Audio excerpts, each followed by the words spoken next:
loosen up. You can move around, you can around there. Mentoring today with Christina, Seren, and Samantha. Sobrang nakaka-inspired. Actually, itong mga bata to, kung pagdating sa nahihirapan, gusto ko lang, kasi alisin sa kanila yung parang competition to.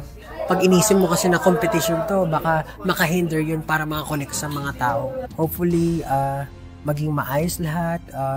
Yun nga, katulad sinabi ko, they can find strength in each other para mas tumaas yung energy nila as mawala yung kaba nila. Katulad nga sinabi ko, naramdaman ko kasi talaga yung eagerness nila, yung personality nila na gusto na lang ipakita kung sino sila during the blind auditions. Naramdaman ko ulit siya ngayon and parang na-exude pa or napalabas pa siya nung kanta kasi nga, yun yung sinasabi ng kanta.